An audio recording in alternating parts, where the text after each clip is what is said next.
First, you'll notice all the windows in the main hall are stained glass, inspired, of course, by the Cathedral de Reims in France. Well, call me a busybody, but I do love to check out what the neighbors are up to. Them stained glass things, I can't even see through them hardly at all. What if someone tries to take my parking spot? What about my Amazon packages? In 1971, a man from Pennsylvania filed a lawsuit against Satan. Okay. What was the judge's official reason for dismissing the case?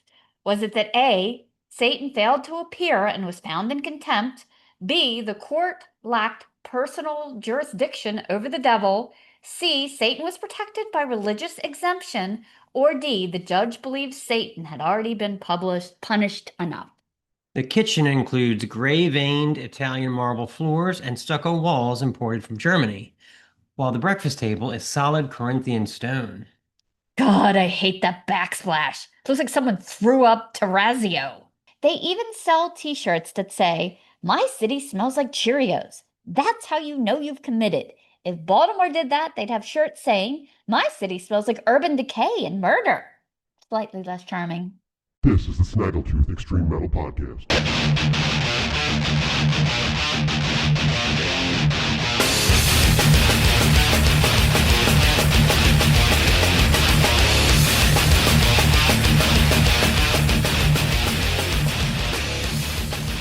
Are we done with celebrity deaths this week, or what?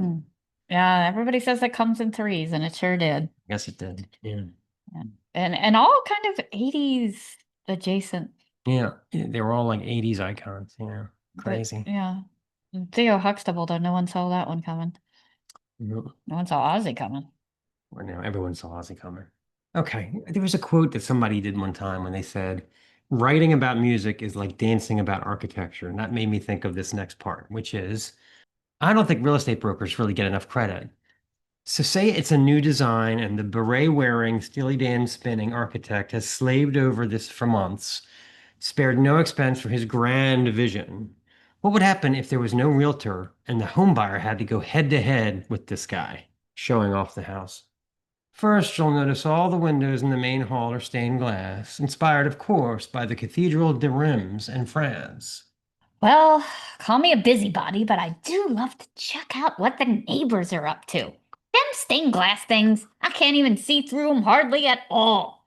What if someone tries to take my parking spot? What about my Amazon packages? The walls of the master bedroom are made from repurposed ballast from the USS Hamilton, a schooner that proved to be quite a substantial force for the Americans in the War of 1812. Okay, but that closet's about the size of a cereal box. I have 1,132 exotic beer cans I've collected from around the world, and those babies need space. Your nautical whatchamajibber ain't gonna cut it. If you'll note this hidden door in the den, I've reconstructed the original priest's hole. The tunnel leads out over 700 feet to the front edge of the property. Oh, well, very nice, but I don't think we'll be smuggling any wayward Jesuits out of the house anytime soon. See, this is a good example where you need a realtor. You could get in between and say, well, maybe not, but if the guests at your party are annoying you, you have a quiet means of escape. It's also perfect for when your in-laws show up early or the persistent Avon lady won't leave you alone. Anyway, back to the tour. In the library, note the two tables are made from hand-cut glass and tubular steel, designed by Francis Bacon in the early 20th century. I never cared for that footloose guy. And anyway, they gotta go. I need room for my foosball table. We all agree it's our home's main attraction. If you'll take a look up at both sides of the roof, you'll see we painstakingly added, inspired by the Egyptian Hathor temple and carved from solid dolomite, their gargoyles. I was never into that stuff. In fact, I've got a bottle of Listerine from 2001 that's never been opened. The kitchen includes gray-veined Italian marble floors and stucco walls imported from Germany, while the breakfast table is solid Corinthian stone. God, I hate that backsplash. Looks like someone threw up terrazzo. The former owner was a bit of a fitness guru, and he added a neat effect. The ceiling fan kicks on whenever someone is running on the treadmill. So let me get this straight. If I want a pleasant breeze, I have to suffer a forced cardio attack? How does the oven work? Do I have to jazzercise just to heat up some soup? This spiral staircase was made from repurposed pews from St. Stephen's Cathedral in Vienna. Just look at the original wood grain. Don't take this the wrong way, but I wasn't in the market for an actual stairway to heaven. I just want to get to the attic and not have to relive the trudge up Golgotha just to bring down my Halloween decorations. And the main bedroom closet doors have been replaced with distressed style pine barn doors. Very trendy and chic. Except I'll be expecting a flock of sheep to come storming out the door every time I open it. And anyway, I'm allergic to wool. Okay, want to talk about a feature interview? Our feature interview this week is with Kyle Schuman, the man behind not one, but two fantastic extreme metal bands, Embers of Ouroboros and Moonchapel. We have a great talk with Kyle about how he is able to create such consistent, caustic music so prolifically. We get into all manner of topics from music snobbery to the joys of parenting to our collective thoughts on Ozzy's passing. So stay tuned for that. Let's play a song. This is from Moonchapel, and it's From Stars to Ash and Inequity.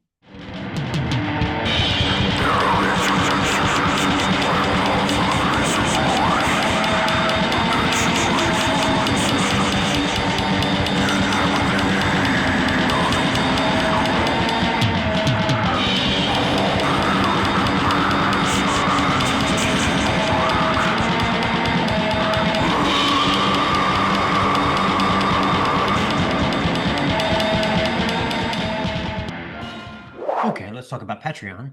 The site is patreon.com/Snaggletooth Podcast. And for $6.66 a month, you get a cute little yellow SUV that sticks in third gear a little, full of Morgan stays. Yeah, we just had to get our car repaired, and that was a hefty sum. So, Mm. if you could over there and help us, it does help the show and keep us going to shows and live streaming and all kinds of things. I will In say, fact, didn't get a chance to share this. The towing company took my car to the wrong place. So it was a little unnerving when I called to check what it was going to cost. And they said, it's not here. My car was at the Midas down the street. Anyway, enough of that. Anyway, but with Patreon, I do plan on putting up, that's right, my jalapeno ice cream did we ever do that? recipe. Did we ever do Nope, ice we cream? did not do ice cream. Jalapeno I did ice- jalapeno poppers, but Oh, we did yeah. not do jalapeno ice cream. Let's do that. And let's make that into an incredible Yeah. how-to. Except I won't make you wait 4 hours after we complete the first step. No. It'll be an awful long video. Spotify has a 20-hour limit, I think, doesn't it, on a video? So anyway. Anyway, we just were at Low Heavens concert the other night. You'll notice live streams up on Rock and Roll. We plan on going to a slew more shows this summer now that Found out that Dead Congregation is coming in September to the Metro, and I'm all over that. So yeah. Anyway, so give us a like on Instagram and Facebook, as well as give up, your one coffee a week out and help out the and help out the underground music scene. That's right. We did our best to do a really good job on everything that we do except for the next few minutes because I think it's time for Obnoxious Trivia. Hit it. And now it's time for Obnoxious Trivia! All right, Obnoxious Trivia. My cheat sheet. Okay. Fun facts. I'm ready to humiliate myself yet again for the viewers. In 1971, a man from Pennsylvania filed a lawsuit against Satan. Okay. What was the judge's official reason for dismissing the case? Was it that A, Satan failed to appear and was found in contempt, B, the court lacked personal jurisdiction over the devil, C, Satan was protected by religious exemption, or D, the judge believed Satan had already been punished enough? Was Daniel Webster involved in this at all? He's not. Okay. Bad misery, you dug this one up. I'm gonna go with C, Satan was protected by a religious exemption. That would be a good guess, but that would be a wrong answer. It's B. The court lacks personal jurisdiction over the devil. So here's a little background on this one. Our protagonist, Gerald Mayo, found himself sitting in prison after committing a series of high-level crimes. And with each passing day, he had so much anger and resentment, he decided, why did he commit these crimes? Well, obviously the devil made him do it. So he filed this lawsuit. And if you're thinking this must have been thrown out immediately, you're not entirely wrong. But however, the judge actually did consider the response. Rather than just dismissing it for outright absurdity, the court considered the case long enough to write a formal opinion.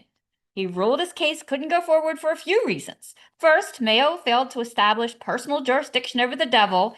Even the Princess of Darkness is subject to legal technicalities. Also, the court questioned how Mayo planned to serve Satan. I don't think they have a whole lot of servers that go there. Yeah, yep. But anyway, so Satan cannot be sued, and I don't know how he would have collected the lawsuit anyway. But yeah, so that's the answer. Did someone break out a fiddle in this story at all? Okay, number 2. During World War II, the U.S. military funded Project Pigeon, which proposed using trained pigeons to do what? A. Deliver classified microfilm to Allied bases. B. Warn of incoming aircraft by pecking at alarms. C. Guide missiles towards enemy targets. Or D. Detect poison gas on the battlefield.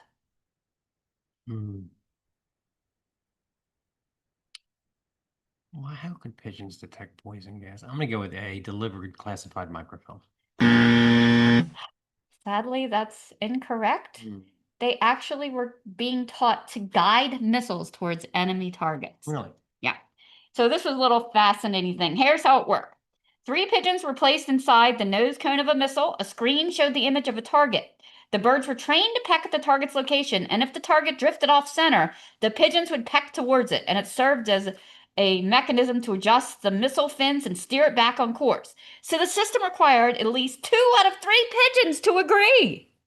Okay, so it was a consensus. Yeah, but the operation was officially canceled in 1953 as electronic systems seemed a better option. Wow, interesting. Yeah. Okay, let's go on with the bloodbath. In 1876, what bizarre phenomenon rained down over a farm in Bath County, Kentucky?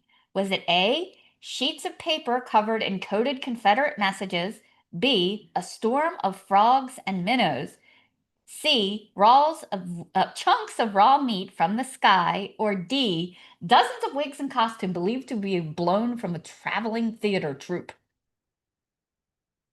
In the spirit of Looney Tunes, I'm going to go with D, dozens of wigs and costumes. It's actually C, chunks of raw meat fell from the sky.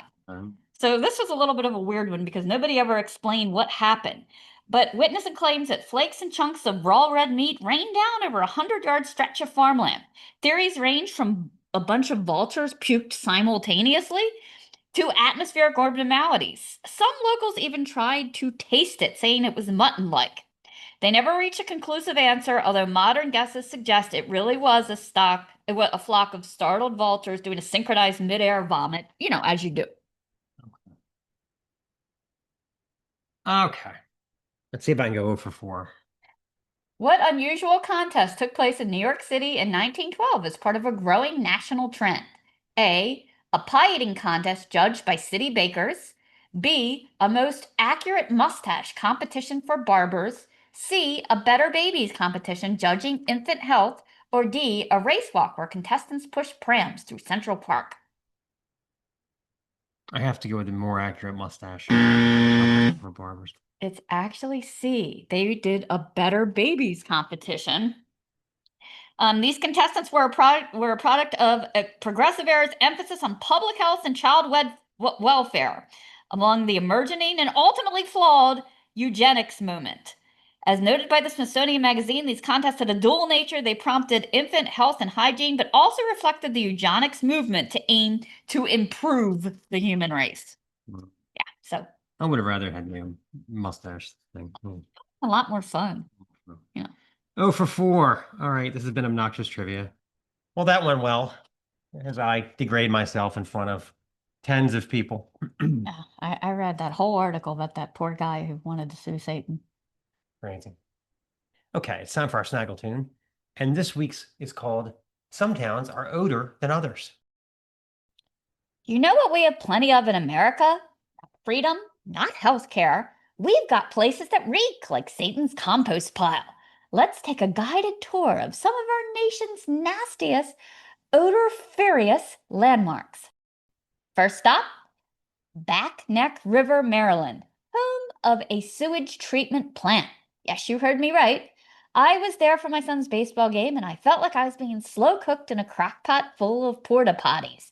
The air was hot, humid, and seasoned with just a hint of gas station restroom. Local residents must just adapt, I guess. Wear plague masks as fashion statements, carry Febreze like holy water, and just mist the air every 3 feet. And the kicker, one of the local residents said with a straight face, the strong smell is a good thing. It means we're finally cleaning out the tanks. Hooray! That's why Lou Reed wrote those soul-feeding lyrics. Hey, babe, take a walk down Dundalk. Are we actually trying to put a positive spin on an open-air sewage aromatherapy? I'm guessing the real estate ads around there sound like charming 3-bedroom, 2-bath, all-new triple-sealed windows, whole house Glade plugins, motivated seller, bring nose clips.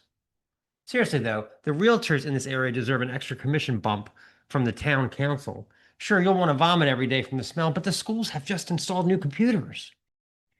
Next, let's sniff our way over to the Holt Paper plant on the Eastern Shore.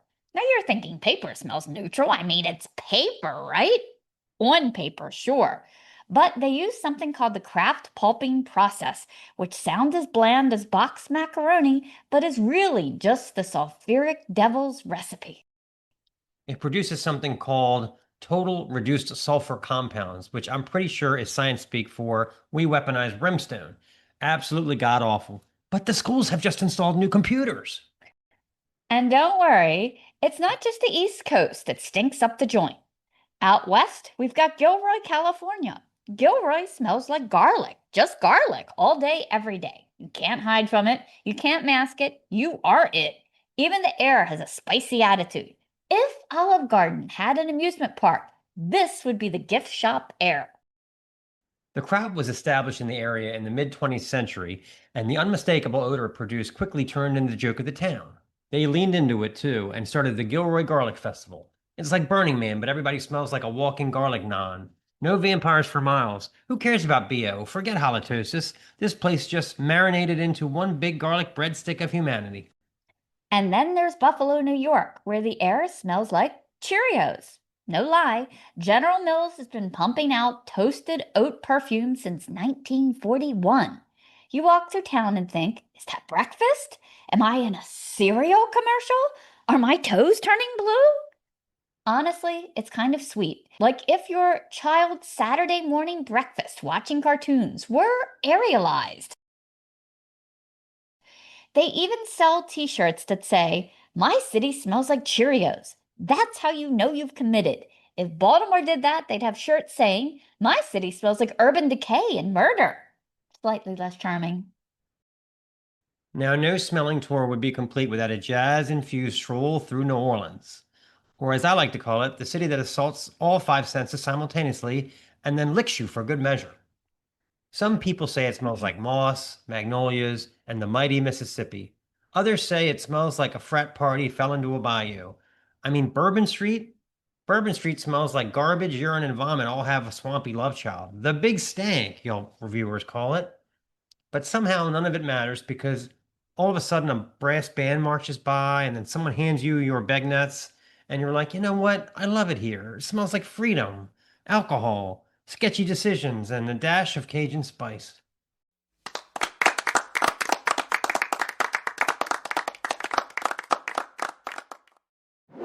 All right, I can't take it anymore. Let's play a song. This is Embers of Ouroboros with Our Crypts of Blackened Ice and Hermetic Spirits.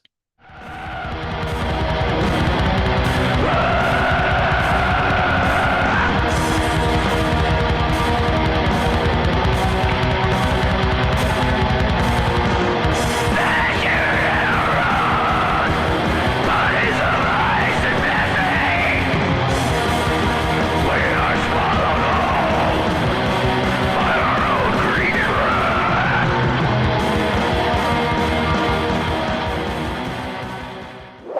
let's talk about Coffee AM. I think you have the very thing here. I do. We just got our order because tragically we ran out. It's a very sad affair. And it's never the same. This is absolutely the best coffee I It have was never the same. ever tried. Sadly, we had to deal with grocery store coffee and it just wasn't the same. Maybe it's their knack of not actually roasting it until you order it. So it's always delivered fresh to you. How do you know it wasn't sitting on the shelf? Why, they'll put your name on the label that lets you know it was exclusively roasted for you. So we got our order FedEx to our door. You can as well.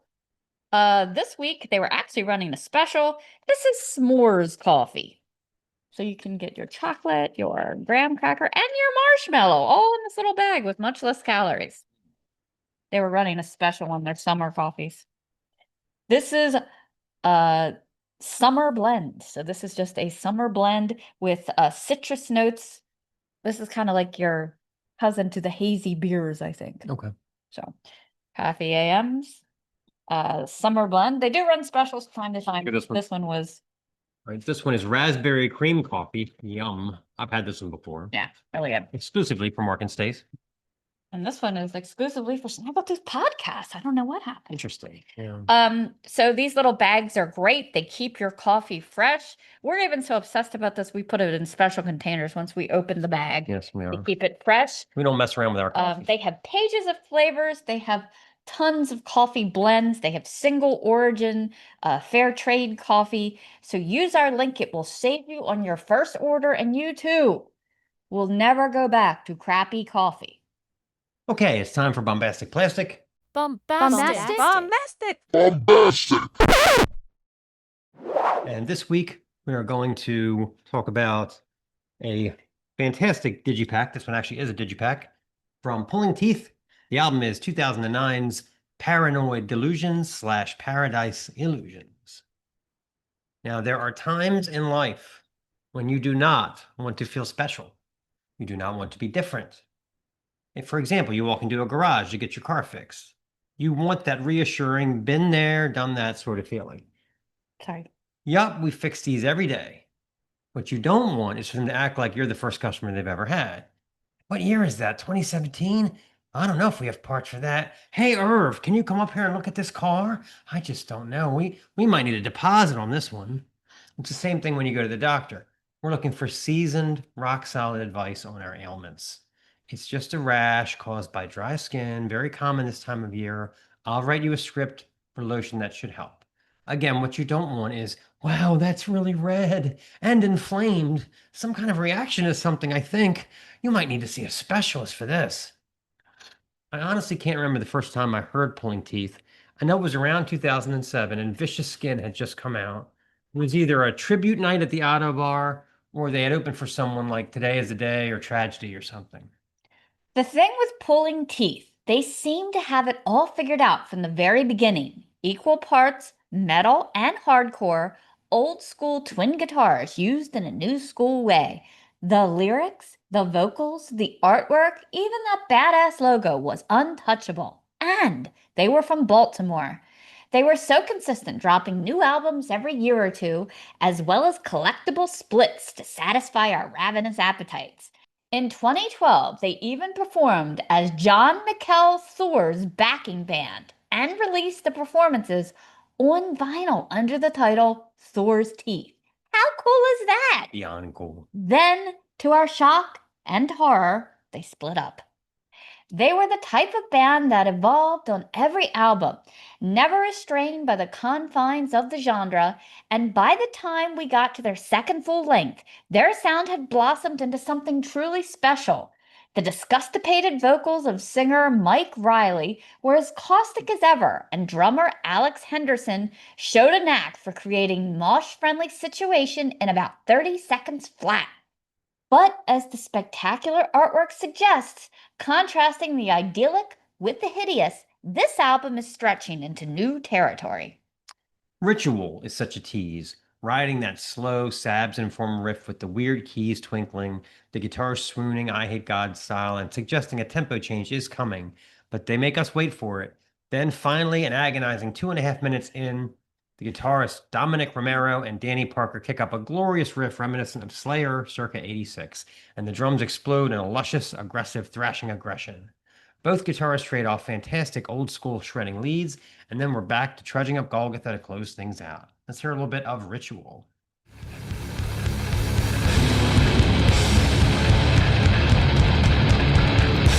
This is also fast way. Fulfilling dreams, but only half an eye to expect this by now. Something's never been on my side. I'm over death, most of my life, because I'm dead. You see that frown? I never have to step back and think about what I do.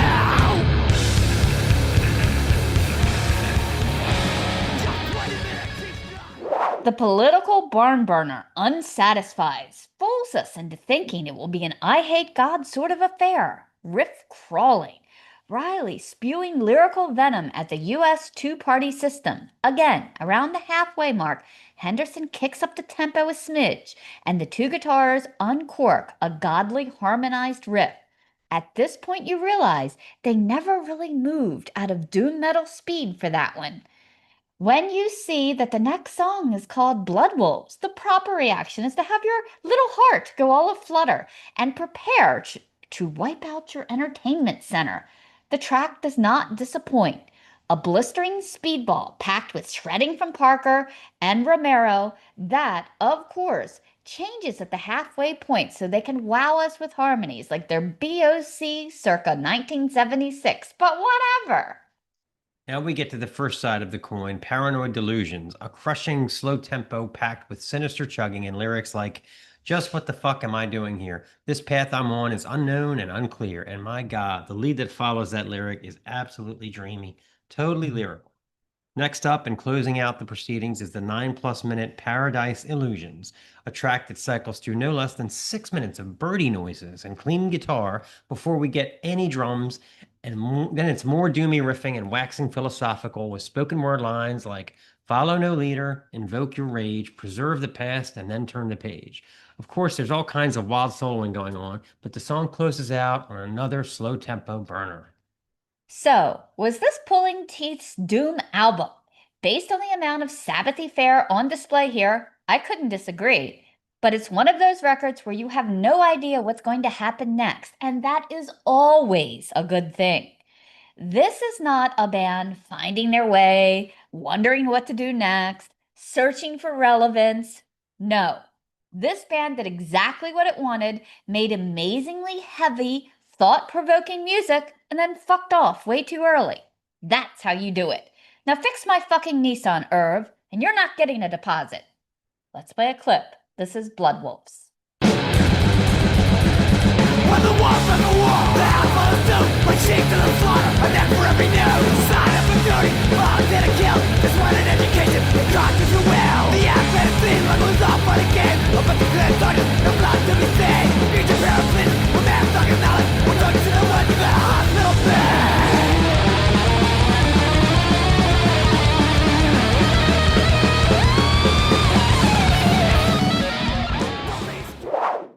Okay, why don't you see an interview?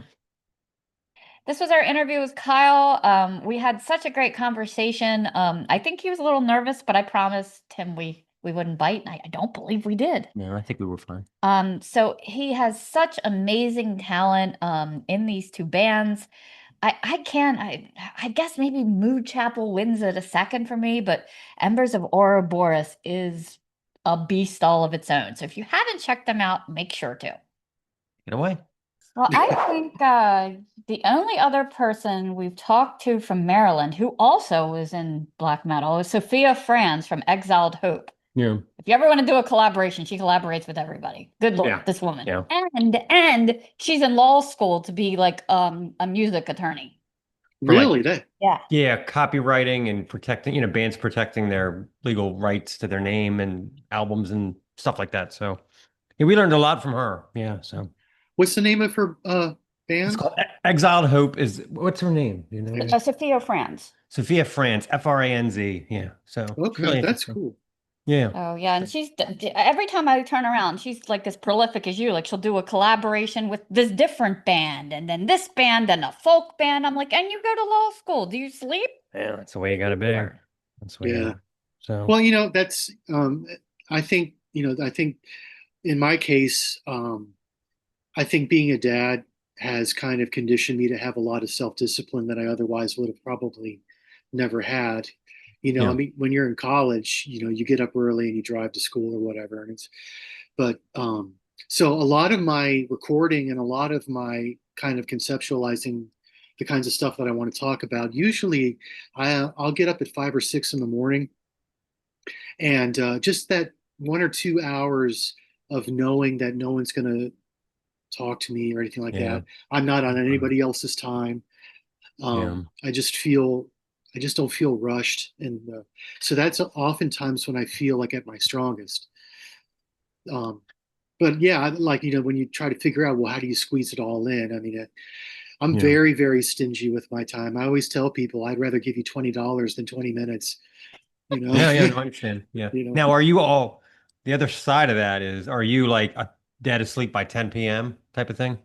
No, I have a lot of issues with anxiety. So I'll start thinking about going to bed maybe around 12 or 1.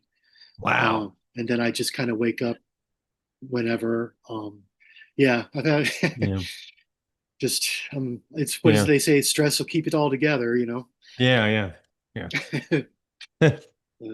So, was it another band that made you change the name from just Embers to Embers of Ouroboros?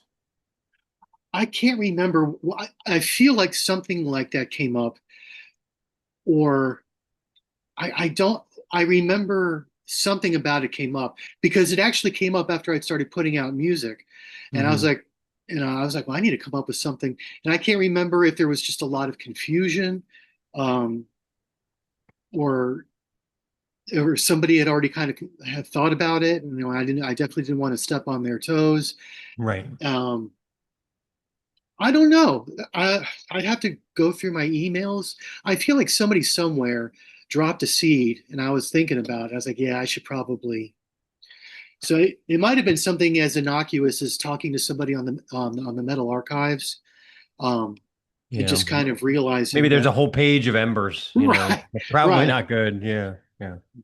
Yeah. So that's probably how it happened. But I don't know if you guys have noticed too, but what's really cringy is all the shirts that I sell, it's spelled wrong. I have a whole batch of shirts that are completely misspelled, and I'm not Are Babe they? Ruth, That's a so shame. they're not going to gather any. They're not going to gather any.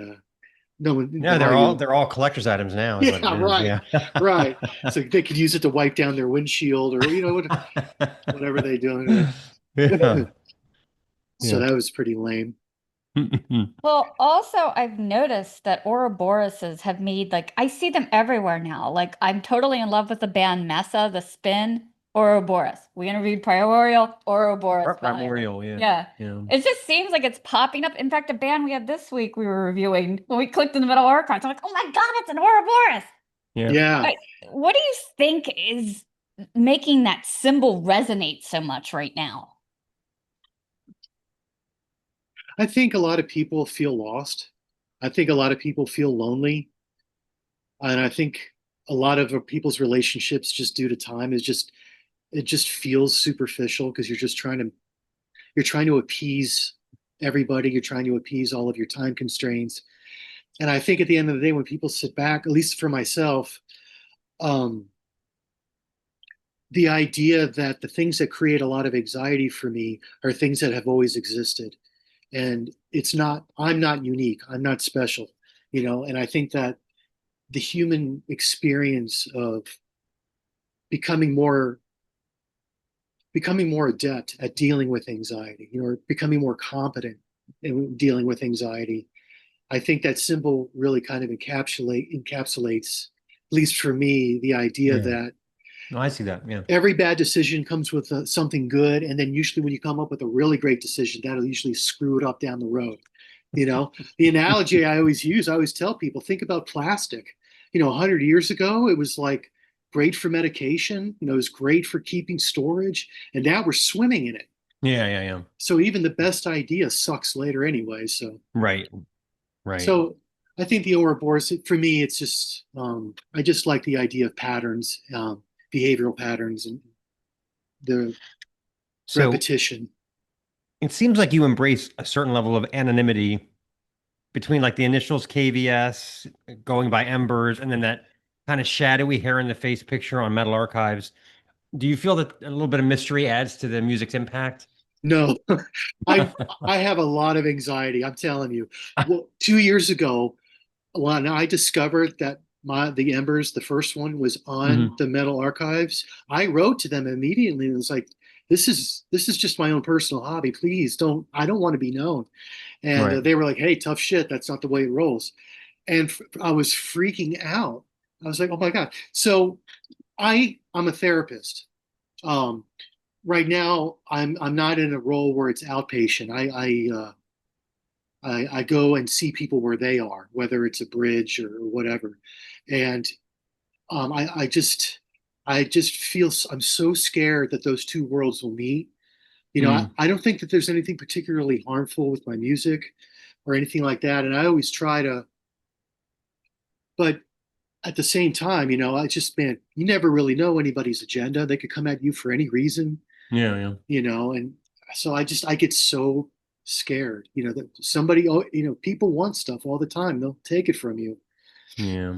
So, um, Well, I the mean, it's lo- not like you're in the Torturers or something. I mean, something right, like that, or the right, mentors, Or the or mentors. those guys wouldn't care anyway. You know what I mean? Like, Or so G.G. Allen. you got to look at it that way. oh You yeah, know that, Gigi Allen had no, he definitely didn't believe in any and accountability. there was no stopping that guy. Oh my No. God, Yeah. he's funny. So, But that's interesting that you bring him up because I think I'm more aligned with punk and hardcore. I mean, in the 80s, I was really into skateboarding and like, I mean, I do the classic rock stuff like AC/DC, Black Sabbath, and that was cool.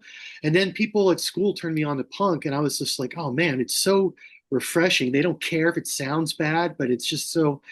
yeah, yeah. And when years later, when I heard the first black metal I ever heard, the Emperor Enslaved split, that Hordane's Land, Mm. it was a blind purchase. I'd never even heard of it. And when I got home and put it on, I was like, these are just power chords, just played really fast. And it was like, this is kind of punkish in a cool way. And I think that was one of the reasons why I really fell in love with the black metal stuff because it's still pretty I DIY. can't remember. Does Enslaved have the cheesy organ on that one? There is a lot of synth Okay. on All it. right. I couldn't remember. I know it's on the first album, but I couldn't remember the split. Yeah.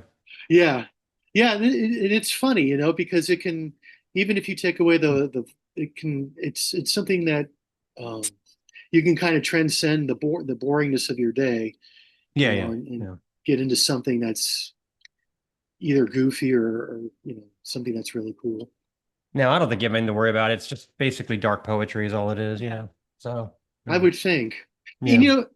pen to pencil or pen to paper. I think I'm still working on a lot of things that make me frustrated and angry.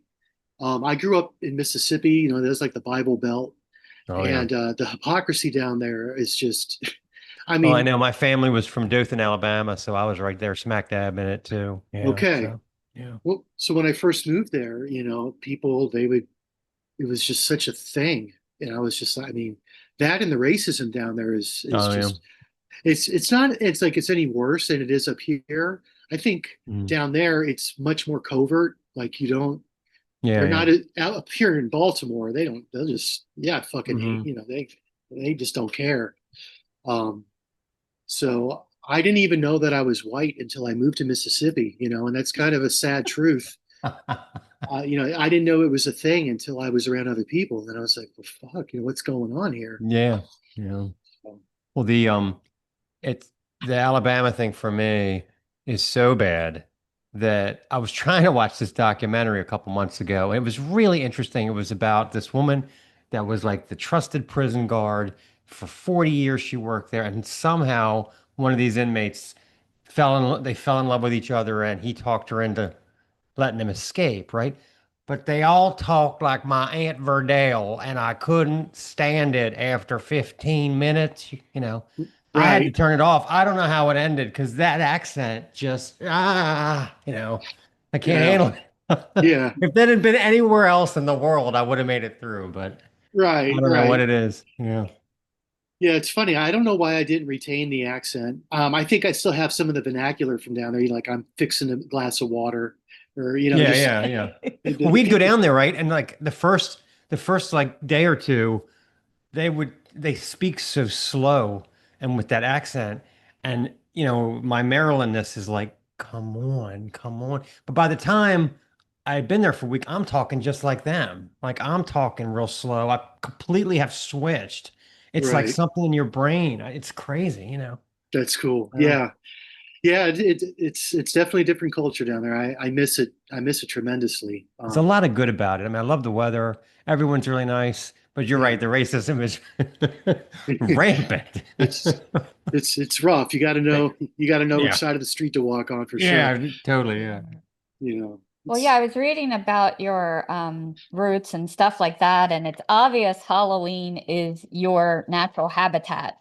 So we have yeah. to ask you, have you made the ultimate commitment and got the Home Depot 15-foot skeleton yet? And if Oh so, my what would gosh. you name him? I've seen those. Yeah, man, I don't know. That just if I ever have that in my yard, I think I would just I'm telling the world I've given up on myself. Yeah, You yeah. Well, know, they're there's people up the road from us. They've got right. four of them, and I know they're $400 each. So they've spent $1,600 on Halloween lawn statues, and their car's like a piece of shit. So I guess it's all about priorities. Right. Yeah, absolutely. You get that But status. the one they've decided to leave up year round. Right now, he still has, he's wearing a Star Spangled Banner outfit. I'm like, okay. So they accessorize him instead of the other way Yeah, around. it's probably hard to take it down, so they just leave it up. I So, imagine.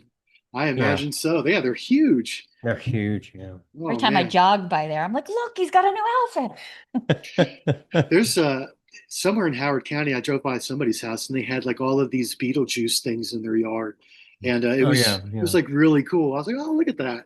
But yeah. I couldn't do it for myself. I think I wouldn't be able to breathe. You know. Now you're what? You're Carroll County, right? Yes, Okay. yes. Westminster, right? Uh-huh. Yeah. Okay. Yeah, yeah. Okay. Home of Ravens training camp, more used to be. Yeah, it used to be. I don't know Used to be. where they are now. I know first it was Owings Mills, then it was McDaniel. And Yeah. now I don't know. Yeah. We used to go see him at McDaniel. We used to go to training camp, and I'll tell you what, the parents were so god awful. Like I remember, like it was time for autographs. The kids are separated from the parents, and they're put in like this kind of like pen. And when the Right. players walk by, the kids ask for autographs, right? Well, the parents are like, as soon as they started doing it, figured out why they did this way. The parents are like, um, good 20 feet away, and they're all screaming, Toby, there's Flacco. Get the helmet sign. Push to the front. Like they're all screaming. I mean, as soon Yeah. as they started, it was like the worst of parenting. I was like, okay, this is a very odd environment. I Yeah. have a feeling that's why it's not at McDaniel anymore because the parents were just lunatics, you know. Yeah. Yeah. Uh, yeah. Well, I mean, um, so like my two sons they're older now, they're young adults. And Mhm. I was never my father being in the military, I moved all the time. And so I never really stuck around and made friends that kind of morphed into like organized sports or Right. I tried school sports in the ninth grade. That fell through. That was a sack of shit.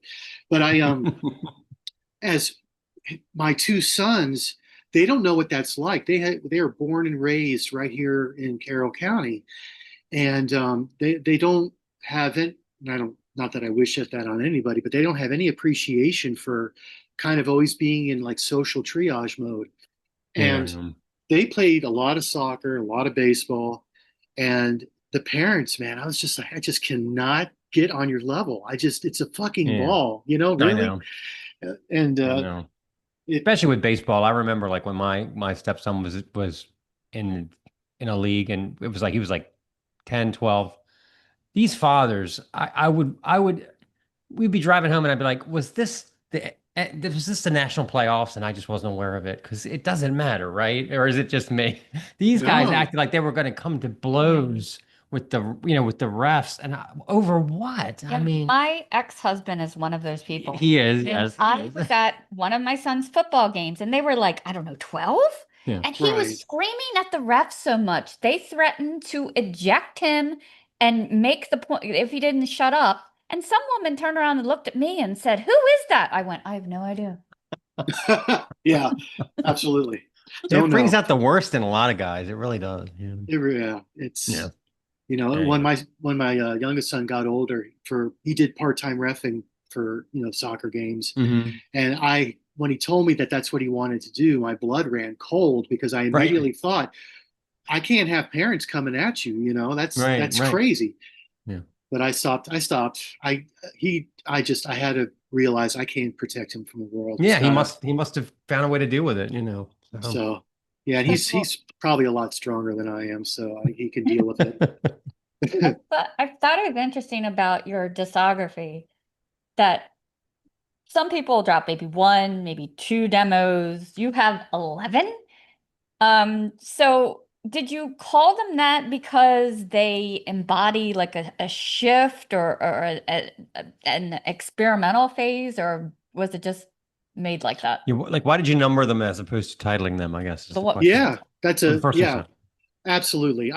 Because I I don't think they're that good, and I just think that, if you think of the word demo, it's a demonstration. It's kind of like it's where I was at that particular time, whether lyrically and then over time, over the last 2.5 years, I've really developed a better understanding of drums, just in a better understanding of the program that I use on the computer, the GarageBand thing, and every time I go to do something, like it's just I'm more competent, and so as I get more competent, it gives me more ideas of things I can try, and then the more things that I try, so the learning curve is always Right. so.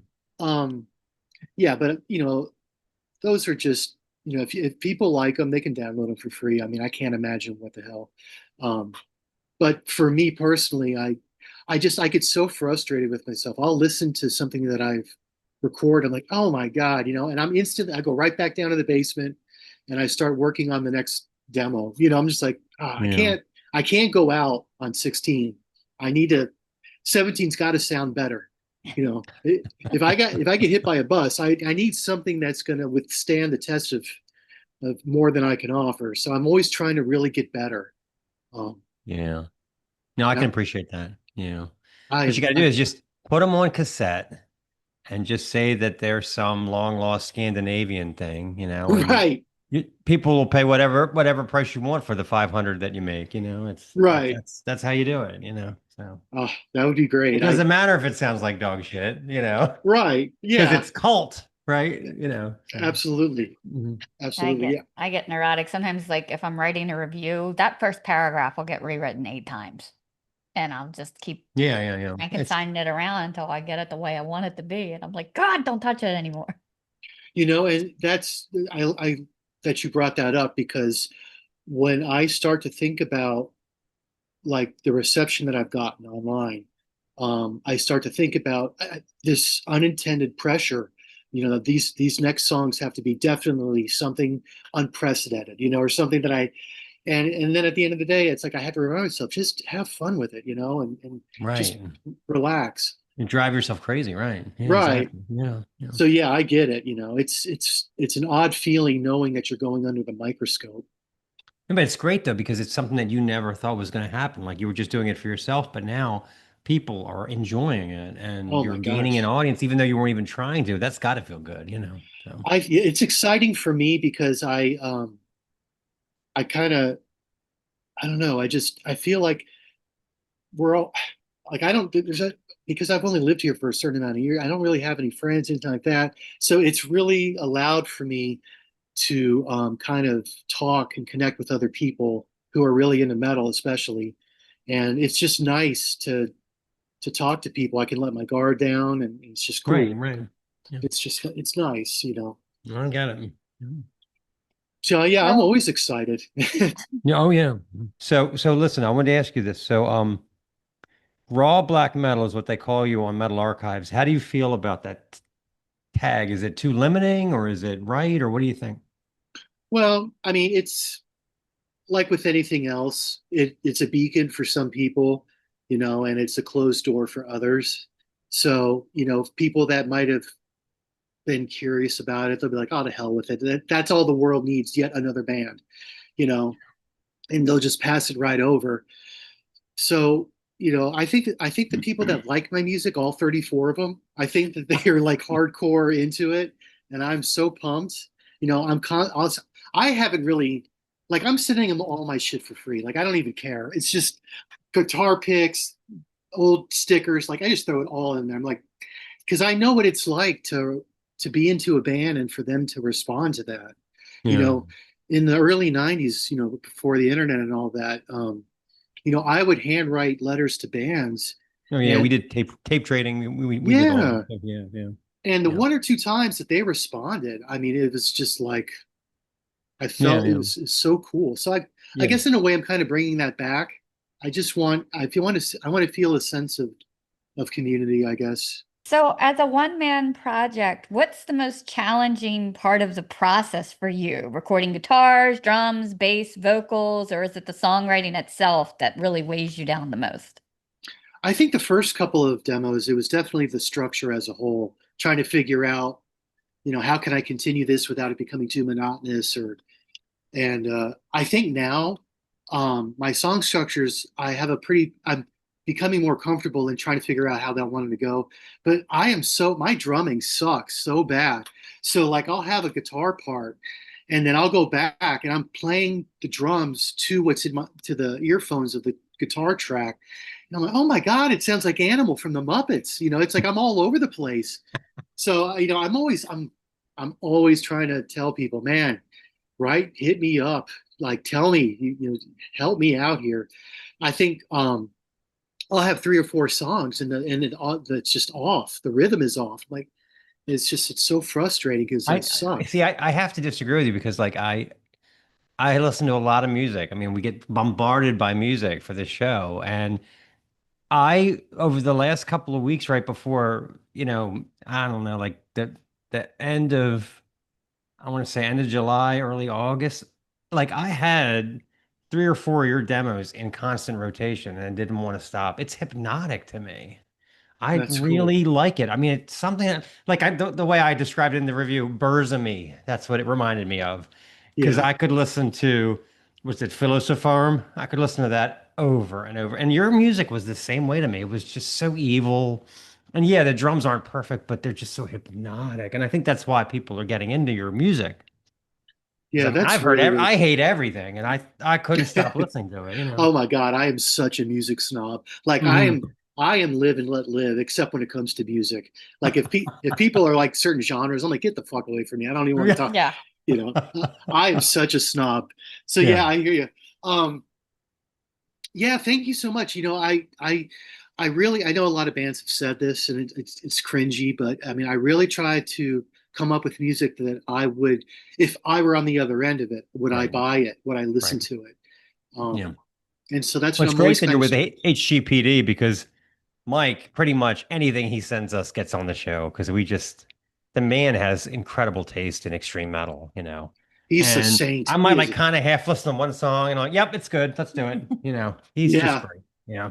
he is a saint. He's got the patience of I don't. I mean, I. Well, he's part of the Relapse family too. He worked for them for years, so he knows That's what what's I good. understand. Yeah, yeah, Yeah, yeah, that's yeah, what I understand. And because yeah. I don't have a lot of courage in my music, I Mhm. just figure for me, it's kind of like well, we feel bad for you. Just come to the party. I'll make sure that someone talks to you, and so No, I don't think you should.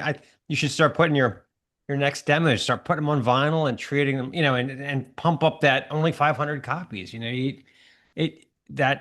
be surprised how people will go for that. I mean, I would buy it. Yeah. Yeah. So yeah, that's really cool. Thank you yeah, guys. That's awesome. yeah.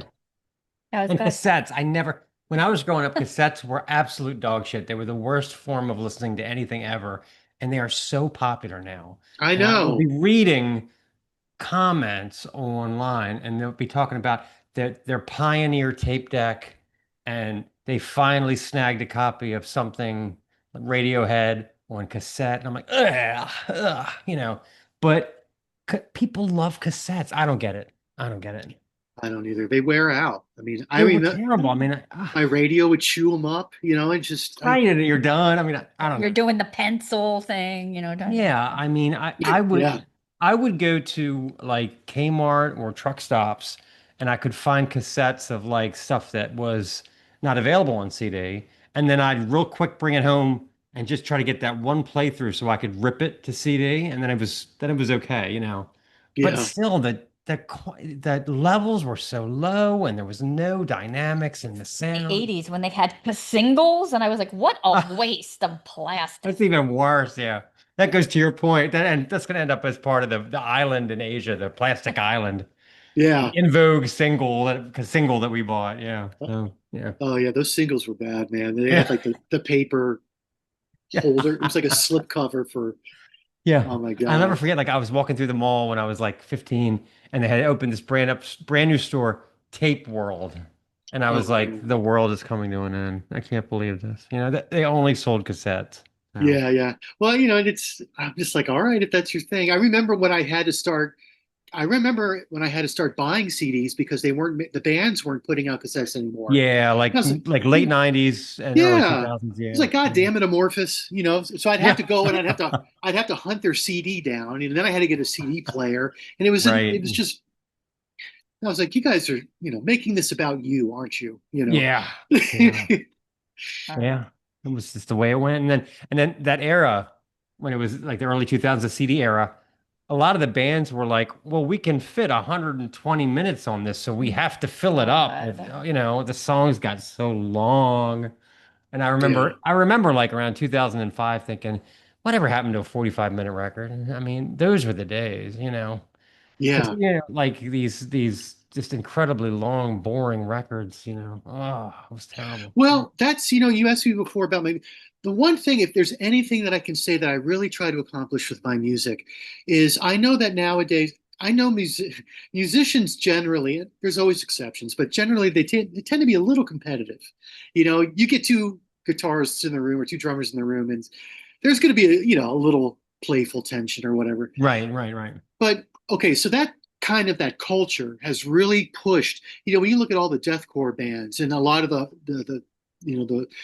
and it's like they have these incredible albums. I'm thinking about a band. I don't want to. Let me put someone out there that I really love. So like a band like Devourment. I mean, one of the things that I like about them is that yeah, it's heavy and it's brutal, but you can actually memorize parts of their song that stick out. You know, you'll have other bands. I mean, they're incredibly talented people. I mean, they do things, but I can't remember any of the riffs, or I can't even remember Yeah. what the song was about. I'm like, Right. it's 45 minutes of just skill and butchery. And I'm like, it leaves you just kind of going, okay, well, thanks. Yeah.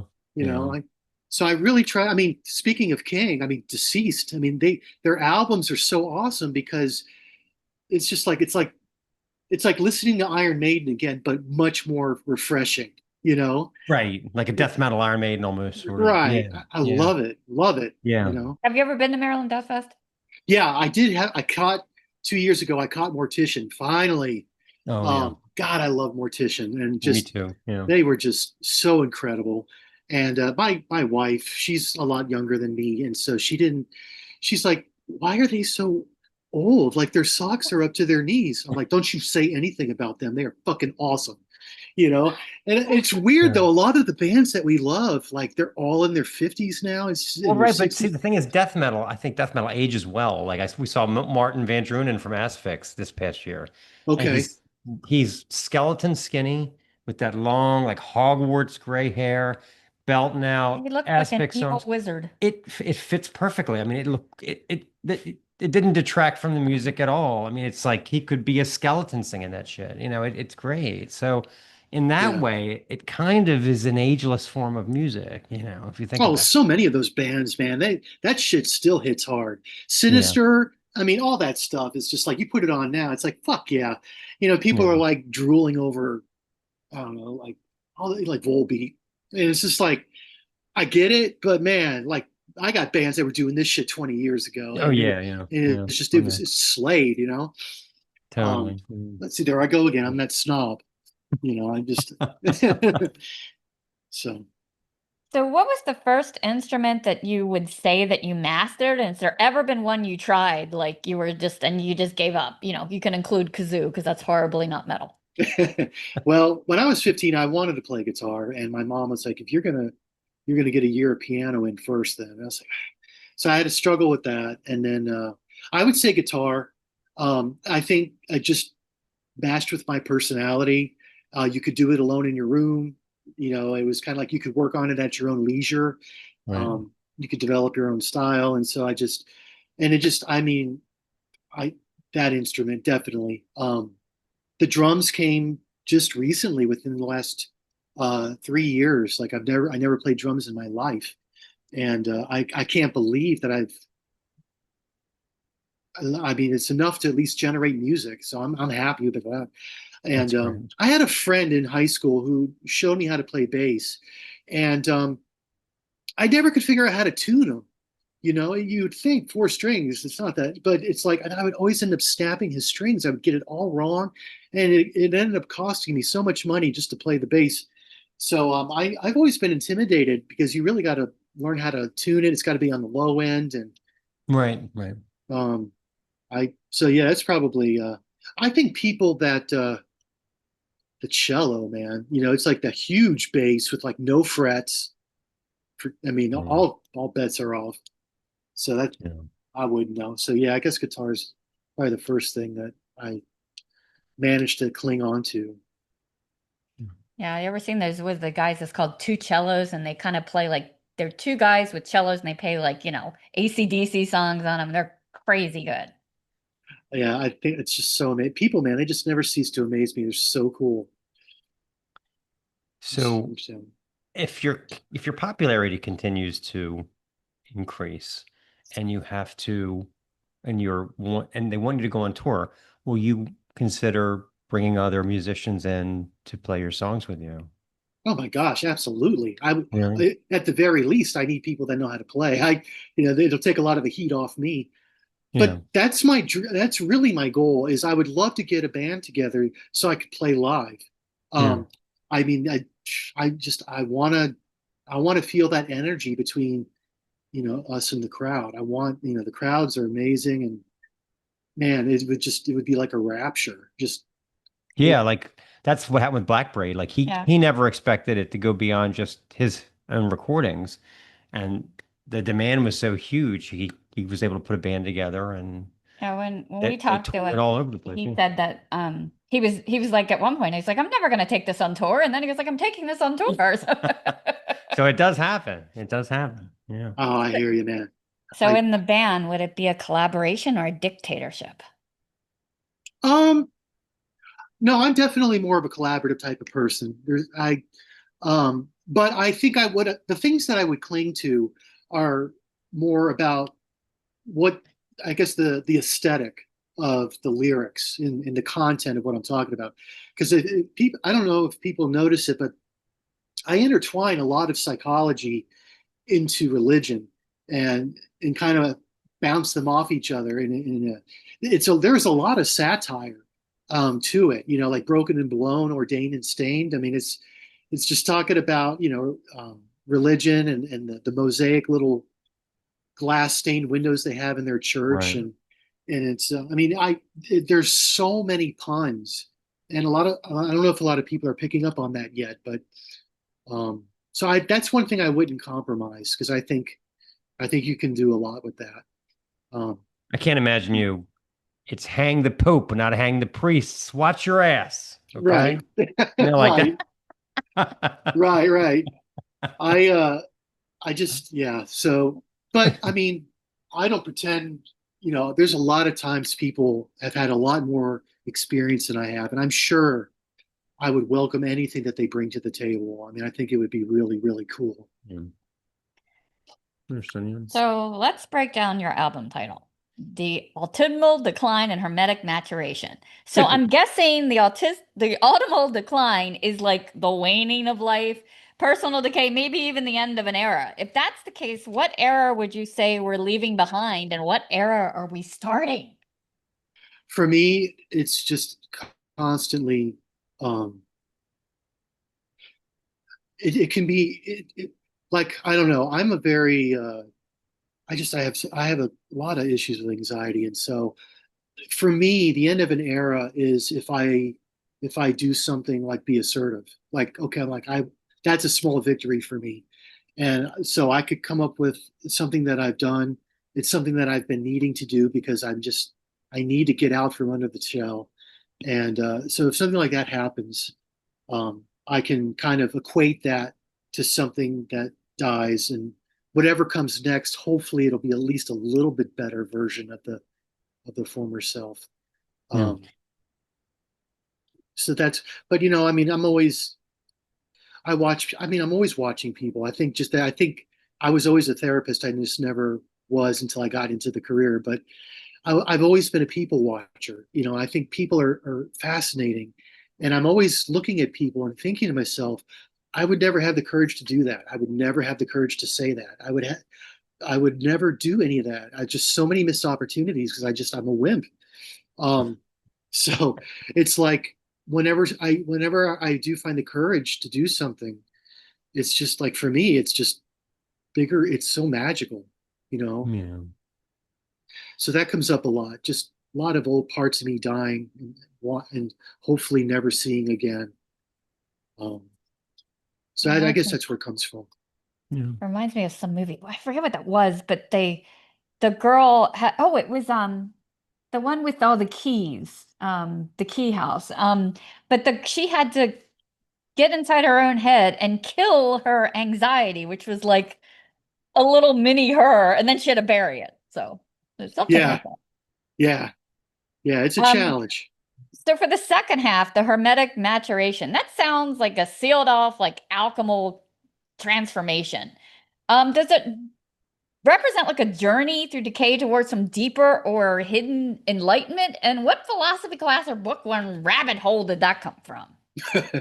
Well, and I was trying to equate it to things that are hermetically sealed, coffins, wine, things like that, where it's just like in order for it to shut, you have to suck the air out of it. And it's just, you think about the idea that air is just so essential for us to live. So it's like something has to be hermetically sealed in order not just to die off, but also it preserves. Um, so it's like you can almost like play around with the idea of something that becomes more mature with age, something that sealed off at one point. It's like once you let it out of the cocoon, it's become something so much more than what it used to be. And sometimes you have to kind of, if you want to work on yourself, you really have to seal yourself off from like the rest of the world and really look at yourself in the mirror and go, okay, I am my own worst problem. I got to fix it. So that's where that comes from. And the rabbit hole, I don't know. I'm also a really big horror movie fan. So, I think there's always a little bit of tongue in cheek there too, just things like that, like horror related kind of stuff. We are also horror movie Oh, junkies. Yeah. oh big yeah. time. So I don't know. That's where I guess it's just a play on words. I think, I love freestyle poetry. William Blake, I love, and stuff like that. It's Oh, just yeah. really cool. So I just try to I just try to tread water compared to those guys. That's awesome. Is this about What? the Moonchapel? This next one? Oh, yeah. No, the cover art is amazing on that album with the reds and glows of fire. It's so eye-catching. And I noticed that skeleton looks like it's been there a very long time because I'm detecting cobwebs there. Yeah. Yeah. Is there a backstory here as you see it? Was it like once alive and now part of the ritual, or was he like killed trying to figure out what was under that tree? Right. You know what? It's the idea of being um it's the idea of being paralyzed with indecision. It's just like you have so many things that you want to do and so many things you always have to weigh out. And you have to be really like in my line of work, people's problems, on the surface I mean, the human brain is just so complex. And the problems are so complex. And so I always think about how, I didn't come up with this, but like the paralysis of analysis. It's like you can get so bogged down in the details of things that you never even move. Um, so the cobwebs, yeah, I know the irony there is you got someone who's like, and it's kind of like his flesh has been burned off, and yet he stays. It's like the Yeah. thinker, Yeah. it's just kind of. So I guess that's where it kind of came from. But no, the guy who does that artwork, he's so super cool, super friendly. He's amazing. I can't. I put him on anytime I can try to plug him. I do. Well, what's like what who is the artist? Like, what's his Instagram or what? It's Rued Project. Um, I hope I put it in the liner notes of the either the Moonchapel or the Okay. Embers CDs. I But love the Moonchapel artwork too, the new Yeah. album. I think it's incredible. Yeah, that black and white with the horse and the skeletons coming toward it. It's really something. Yeah. yeah, he's just so cool. I'll send him a picture of a CD and I'll say, see how the light comes through here? And he just like, I got it. And then bam, you know, Wow. he's so amazing. Well, but It's really what cool. you're talking about psychologically, though, I will say I did used to date this girl that we would go to a restaurant and she would agonize over what to get. Of course, 5 minutes, I know what I want. Right. But the problem was the food comes, we eat the food, and then we're driving back and she's like, I should have gotten the lasagna. I don't I knew that I was making a bad decision. And she would go on and I'm like, the food's digested. I can't believe we're still talking about this, but that it happened over and over to the point where I didn't want to go out to eat with her anymore because Right. she could not, whatever she chose was wrong. And we had to hear 500 words about God. why it was wrong. I mean, how neurotic is that? Like, I'm Yeah. like, it was lunch, okay? Some We're kind not of curing cancer here. food regret. Oh, I know, man. Our parents did a number on us, didn't they? That's what it is. That's what it is. See, and Absolutely. here's the thing, right? The one thing that I will say, the difference between us as parents and our parents is they were very good at letting us know when it was time to get the fuck out. Like, making us feel very uncomfortable about still living at home when you're 17, 18. I was out at 18. But I think that your parents, all of us, all of them are just like they had that skill. I don't know whether it's because of World War II. I don't have no idea what it is, but they were very good at going, so and so moved out, like just the subtle, Right. yeah, he's got his own place. It's like, here's your hat, what's your hurry? Yeah. Or me, I was upset. My middle one lived with me. In fact, his girlfriend lived with us too. And when they finally graduated, he said they were moving out. I'm like, what? I know the same with my kids. I was like, what do you mean you're leaving? I mean, you're only 25, like Right. totally different. Right. Yeah, our Right. parents were like, "What the hell are you doing here?" Yes. Yeah. No, I could appreciate that too. That was definitely one of my goals as a parent is to try to be a little bit more. You make them feel like they can, take their time and make the right choice instead of feeling like they have to run for the hills. Yeah. Yeah. Yeah. Really. Yeah. But Oh, I'm okay. sure I screwed them up either way anyway. So that's what we do. There's no way of knowing, There's no. you never Yeah. know. Yeah. Yeah. So I also really enjoyed our Crypts of Black and Ice. Hmm. Really, really good. And you were definitely weaving some heavy symbolic language into there. And I loved the emotional landscape. But I thought one of the most telling parts of it was the hour in it, because it's a collective thing. It's not just it's our. What kind of inspired that? I'm really glad that you picked that up. There's nothing more condescending to me than when you have people talk about, you and what you've done and you should and that's another way that I really want to try to build a sense of community between my music and the fans is that I am absolutely no different from you. Life, there's a lot of fuckery and everything is scary and I don't think any of this is going to work out. And so in my music, I want people to know that they're not alone, that the struggles that they have, please don't let anybody minimize them. But also that it's universal. We're all going through it, and just Yeah. so I wanted, because I mean, I remember when I was in elementary school, Black Sabbath. I mean, it was like, God, okay, my life doesn't suck as bad because and it's like the same with the music now. It's just I want people to realize that they're probably a lot stronger than they're getting themselves credit for. I don't want them to forget that. Yeah. That's important. Yeah, I work with the public. I work with I work for a doctor. I hate the term when somebody says you people.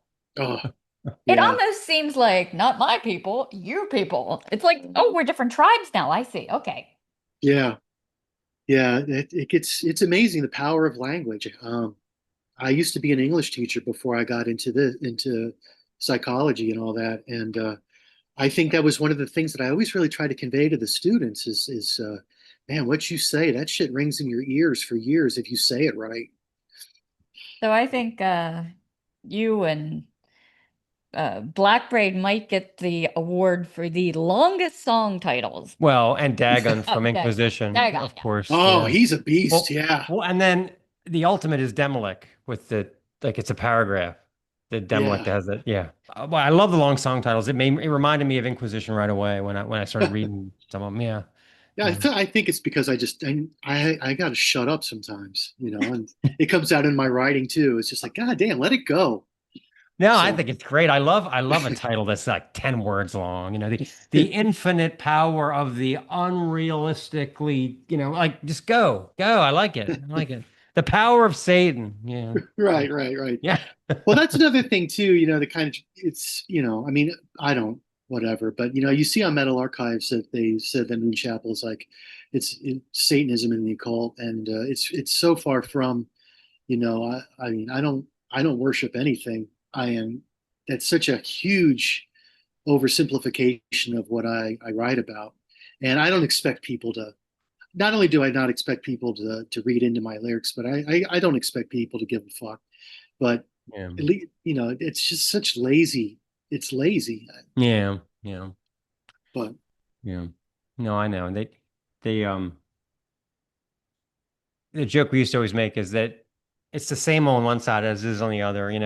You get too much into Satanism, all of a sudden, the Satanic Church, they want your donations, and they say that it's for lacrosse equipment for the kids, and you got to go to the Bull and Oyster Roast. Stone, for God's sake. And I'm like, this is exactly what I didn't like about the Catholics. It's the same fucking shit, So it's it's the absolutely, thing, right? Any organized religion is an organized religion. So, absolutely, yeah, absolutely, you know. Sorry, we've been absolutely. slightly invaded over here. I knew we'd have a cat. Yes. He loves to come down for interviews. He only comes down for interviews. He's so weird. What's Yeah, like his when we do name? the show, he won't come down because he's like, this is just you guys talking to yourselves. I'm out. Oh, But when what's it's someone else, yeah? like, yeah, He's Oh, Lucius Malfoy. yeah. Lucius Malfoy. Oh my, that's awesome. And he always comes down. Yeah, Bacon Wagon. He said, "Does the cat have a question for me?" I was like, probably. Aw, that's Yeah. cool. That's really cool. I mean, So I know I had a question about of horrific descent into the endless trenches beyond light, which is another long one. another long, yeah. There's this Yeah. off-tune kind of lurching, repeated tone that keeps coming back in. It almost sounds like an alarm that got mashed, and it almost seems like it's a surf drum beat that totally went feral. How did you create that effect? I don't know. I don't know. The way that I record, because I guess being the guitarist, the music comes. It's the guitar is always done first, and a lot of times I'll come up with things and then let it lie for a few days, and then I'll come back and I'll kind of just put it together like some kind of a jalopy, and sometimes there are some times where I'm like, I don't even know, I don't remember even playing that. It's so sometimes it's just like, what does Bob Ross say? Happy accidents. I Oh, don't know. right. There's sometimes I don't even know. There's sometimes I don't know if you guys have noticed, but there's a lot of times where it sounds like there's a keyboard and there isn't. It's just a lot of layers. I noticed that, yeah. It's so So hooky though, with that repeated, like, just thank grabs you. you. Yeah, Thank you. really good, really good. But That's don't cool. say that. And then what I'll do is I'll write a review like a snobby music critic, and I'll say, obviously he's channeling Kraftwerk. Obviously, he's channeling Can. This is, this is krautrock, genius, because that's what. And Absolutely. all right, so I want to ask you a question. All right, so talk about the differences that separate Moonchapel from Embers. Like, why are they two separate projects? I can tell the vocals are slightly different. And the themes are slightly different. Yeah. I think Embers was my first stab at doing something online, and putting music out there. And there was a lot more emphasis on melody and creating soundscapes, I guess. And Okay. with Moonchapel, that was just like one day I think I was listening to the Harriet drawing down the moon. I was just like, this Yeah. music is fun. This is fun Yeah. music. And I was like, I want to strip it down and just get sick with it. And so I find like Moonchapel is kind of like that's my fun stuff. That's the stuff I would love to play live because it's just bang your Yeah. head and just enjoy it. Yeah. Um, Oath of Black Blood. Yeah. Barrett. oh my God, yeah. That's so great. Yeah. Just so raw. Yeah. I love it. Yeah, for me, we loved Embers, and then when we got to Moonchapel, it was like, man, this is even more Yeah. feral. I text her. I said, I like this even more than the Ember stuff. This is just so Everybody raw. does. Yeah. Everybody does, and I'm not complaining. I think that's awesome. I'm really surprised. I had no idea, and it'd be nice to say, well, I had all this. I had all this, but no, I mean, This is all part of the plan. absolutely, it's all, but yeah, a lot of people do. And I think that's great because if they're enjoying it, then it makes it even more worth it. Yeah, I mean, That's if so you're cool. able to create music that simulates something from what was Barrett? Finland? Is that where they were from? Finland? Right. Yeah, I mean, like some Finnish basement where they recorded with a cassette recorder and everybody flipped for it. I mean, the fact that you're able to create new music that sounds like that, that's amazing. Yeah. Well, that was a frustration that I had too, because I would ask studios, could you guys kind of work on this with me? And it's just they were going for something a lot more. I don't have that level of skill, so I just knew I would be wasting their time. I Yeah. was like, I can't come. Um, so yeah, I guess I kind of work within my little scope Yeah. of competency. Yeah. I love the idea of weaponizing famine or using that as would it be more like using it to control people or keep them down, or the people uprising like in the whole Marie Antoinette let them eat cake debacle? Yeah, no, I think you're absolutely right. And I think, you know, that, I mean, people's, yeah, I mean, if you look around what's going on in the world, I mean, you can see it's awful what, I mean, people are going through. Um, and I think that just our most basic fundamental needs are being used against us. And, it's a hypocrisy that I saw all the time down in the Bible Belt. And, I see it on the news and I see it, and it's just like, and I mean, it kind of goes into like relationships, people will weaponize you against honesty. You try to be honest and they'll turn that Yeah. shit on you. And Yeah. you tell someone you love them and they'll weaponize that, it's like, Yeah. you can't win. Well, So, like Joseph Stalin actually did weaponize oh, hell yeah. them, and yeah, because what was it, for Siberia, where he not only made that they couldn't farm, his soldiers went door to door and said, "Give us all your food." They did like the Grinch. He They took the whole starved thing the of food people back. into submission. Yeah, just beyond evil. Yeah. It just never surprises me the level of cruelty people can Yeah. sometimes be. Okay, we play a game on the show. Perfect Oh. segue from Joseph Stalin. Oh. It's called Blaspheming Monikers. Okay, so here's how it works. Yeah. I have 5 band names in front of me. One of them is not real. Okay. So you're going to try to guess which one of these is not a real band. Okay. Oh man. All right. Okay. Laser Hawk, Musket Hawk, Necro Hawk, Shit Hawk, and Serial Hawk. Which one of those sounds fake? What was the second one? Musket Hawk. I don't know why, but that strikes me as something that, I mean, if that's a band name, that's completely awesome. But just the word musket makes me laugh. So so is that your pick, Musket Hawk? I'm gonna go with B. Okay. No, they're real. They're actually apparently very popular. They play grindcore and they're from Baltimore, and I've never heard of them. They have Really? three full lengths and three splits. Yeah, they're kind of a big deal. I was shocked, but yeah, they're real. So That's so cool. that leaves Laserhawk, Necrohawk, Shithawk, and Cerealhawk. What do you think? I guess I guess Serial Hawk would be my next guess. This Again, kind of a big deal. They're Oh my from God. Seattle and they're Doom. And Oh, all the reviews I read were like, this shit's awesome. So I'm interested to check them out. They have three full lengths and two EPs. So wow. yeah, yeah. It's not a great name, but they're apparently a big deal. So that leaves Laserhawk, Necrohawk, and Shithawk. Well, I guess we'll go with D. That one's kind of a hard one to promote. No, they're real. Shithawk is stoner thrash, which I don't know what that sounds like, from Vancouver, British Columbia. They have three Oh, EPs. Yeah, the one I made up was actually Necrohawk. That's not real. oh my gosh. I don't know why. I guess Necro, I was like, someone's got to have the Necro in there. Yeah, I mean That's so Necrohawk, cool. that would look great on a patch, you know? That would look great. Yeah. Well, I guess I live under a rock, man. I'm telling you. The guys in Musket Hawk, they're probably any chance I had of meeting them, and that's all Yeah, got now it's all down the tubes now. my, So oh Uh, man. So if you had to pick one philosopher,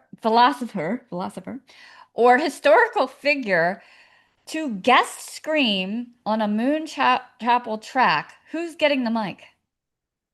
Oh wow, that would be sick. Man, I don't even know. They don't have to be alive. Yeah. Man, I don't know. That's a good question. There's so many people that would be great candidates. Um, I don't know. I have to think about that one. I'm sorry. that's But okay. oh, that's a tough one. There's a lot of There was this goofy thing going around on Instagram, right?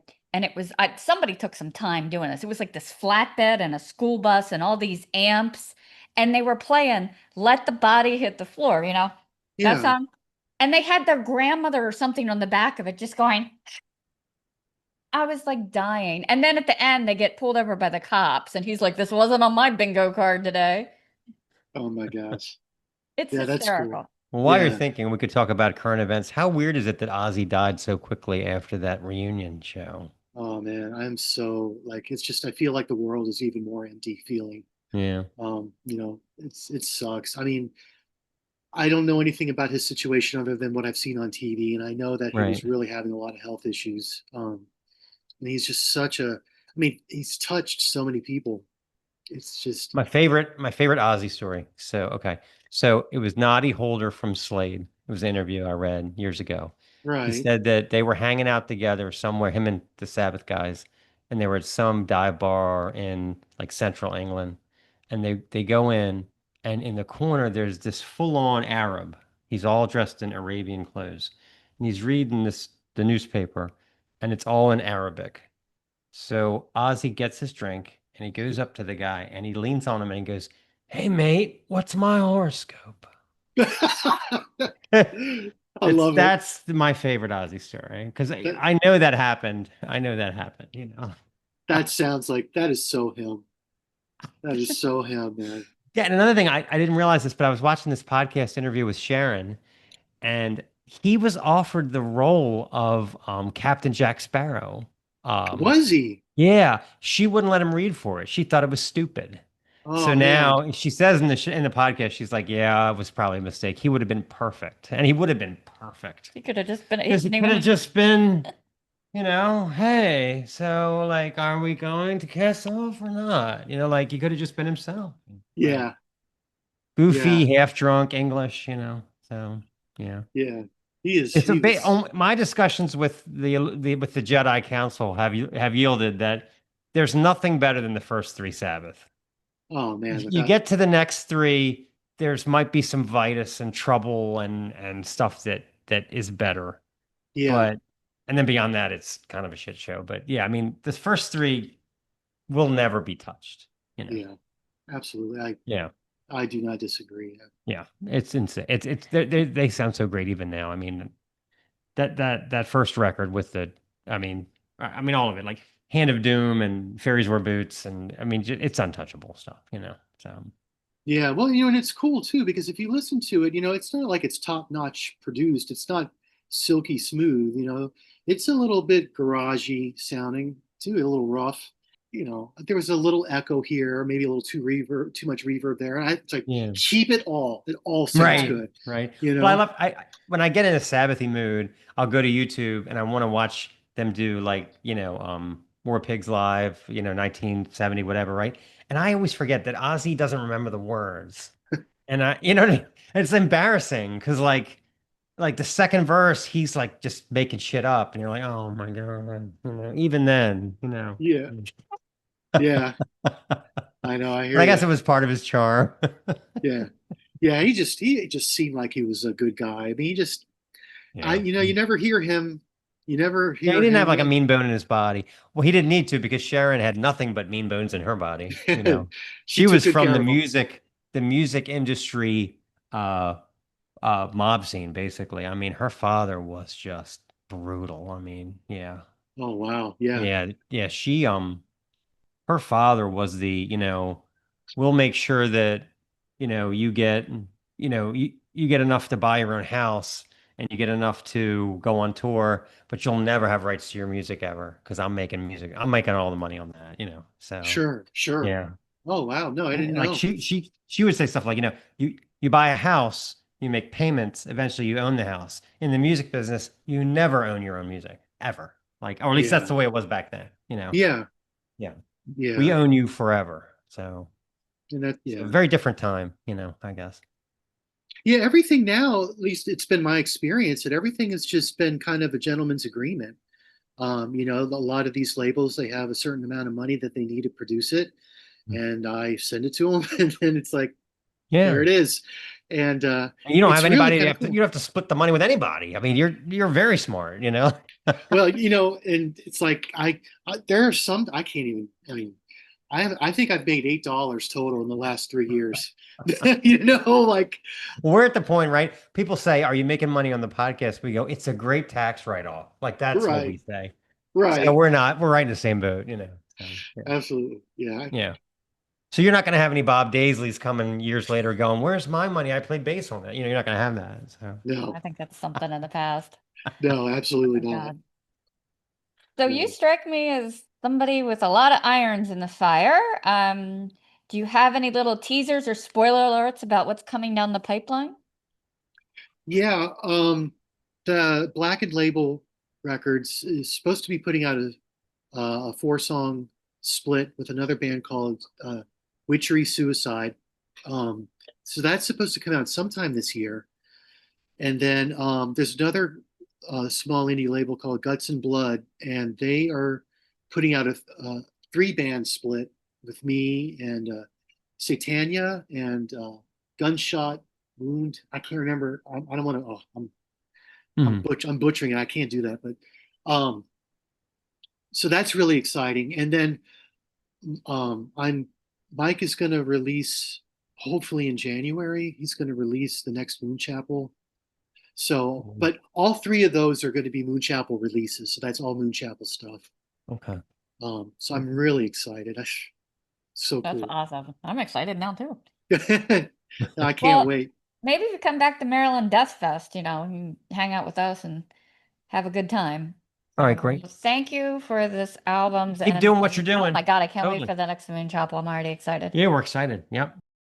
The sounds of decay!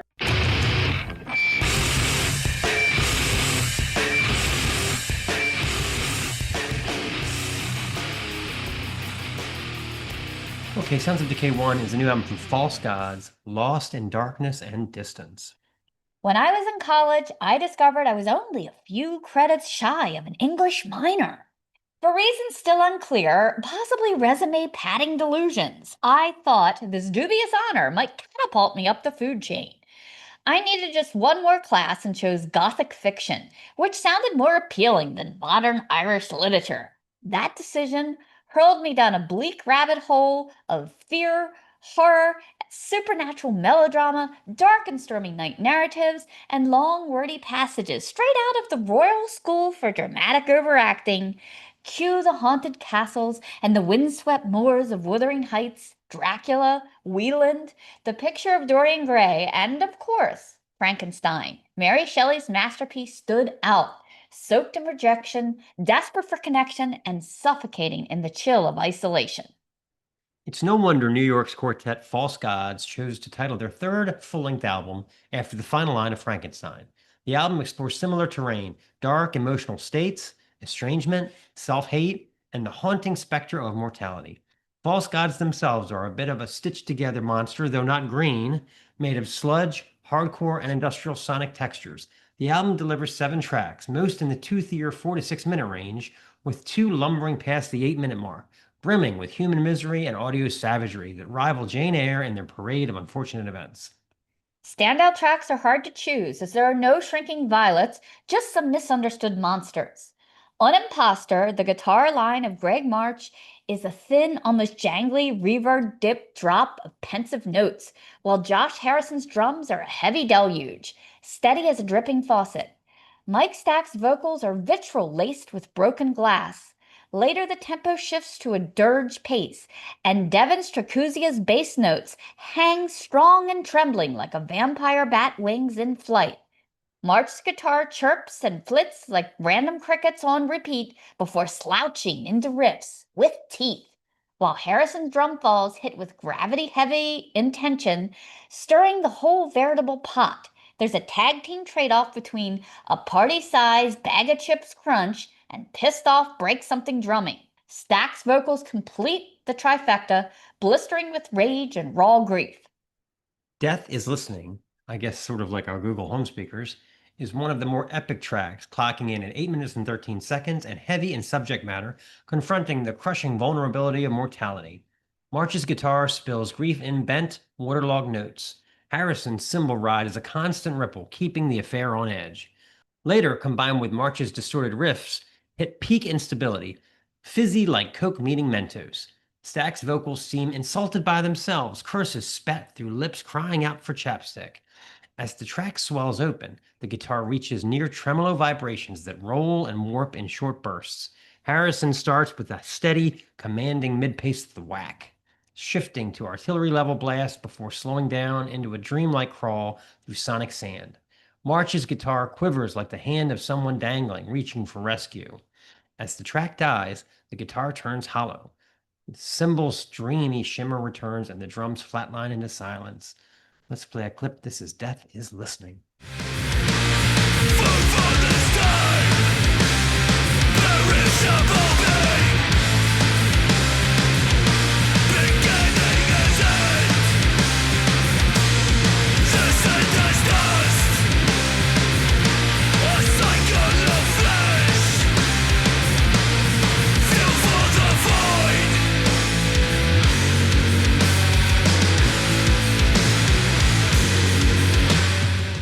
In Wordless, we peer into the blank space of substance abuse's false promises. After a light feedback squall, Strakuza's bass throbs, hit like a heavy saddlebag, while March's riffs pop and sizzle. Suddenly we're launched into blast beats under a growling guitar that paces like a chained dog. Stax's reverb-tinged hoarse screams are echoed by a deeper voice, lurking just behind in the shadow. As the drums settle into a slow wallop, the bass sends out reverberant notes, thick like an oil slick, dirty and iridescent.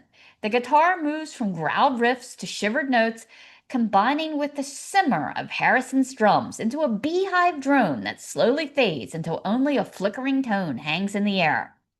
The Enemy That Never Was may be the perfect storm of the album. It autopsies the emotional wreckage of losing a family member without closure. Guitar notes scatter like raindrops on a waxed hood, bright, brittle, and wandering. The drums are a tight, nervous pulse, each thud just ahead of the next heartbeat. Stack is especially unhinged here, his vocals frayed with fury and dark intent. Later, his voice dips into a deeper rasp, syncing with the frenzied drum beats. An interlude of smudgy, static-soaked riffs scrunches through before the kick drum launches a fight-or-flight sprint. The guitar lurches and squelches. Gravity eventually drags the tempo back, but not the intensity. The bass throbs like an aftershock, while the guitar traces delicate, trembling trails. Everything dissolves into a static haze, like an old TV station sign-off. On their Bandcamp page, False Gods warn that they are not here to comfort you. But like Gothic literature, their music offers a space to confront anxiety, fear, and the taboo, all from the relative safety of your favorite recliner. Sure, it's not always a pleasant story, and yeah, you might shed a tear or two. But by the time your last note fades, I'd argue they do offer their own form of comfort. You're just going to walk barefoot through sonic coals to get there. Fans of sonic anguish and gothic emotional collapse from bands like Thou, Dower, Cult of Luna, or Urn will be thrilled to wallow in False God's dense, doom-streak blend of sludge, hardcore, and bleak atmosphere. I can't help but wonder, what would it have been like if Mary Shelley had been in a band? Let's hear The Enemy That Never Was.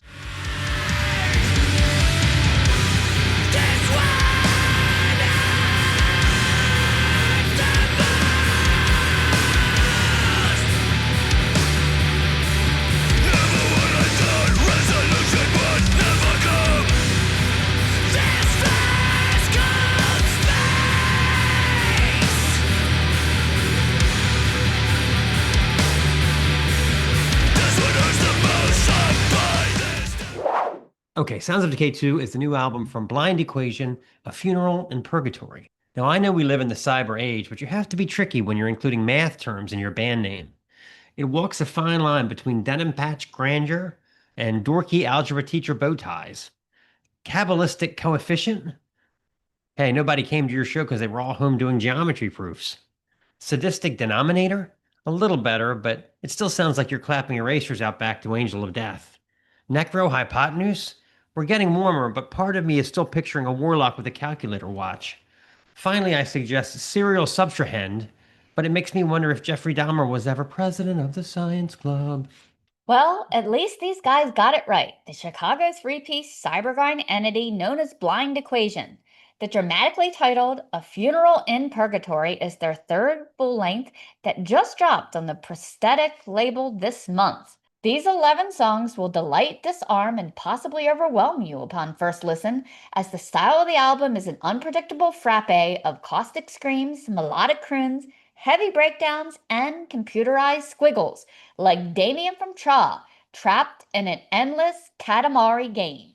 Lush, futuristic melodies give way to septic witch cackles, drums tick, hammer and glitch in exercises of digital chaos 1 minute, and then future pop ecstasy the next. It feels like the end, bound from the speakers with a rave-ready synth melody of the cell dweller variety, soon joined by the desperate rasp of vocalist James McHenry. Drowning, thrashing against the tides, I was never meant to make it out alive. Some of this stuff makes The Downward Spiral sound like a Disney jingle. The track is joined by guest vocalist Janaskis, who contributes a combination of sandpaper grit and hooky clean lines to marvelous effect. Let's play a little of It Feels Like the End.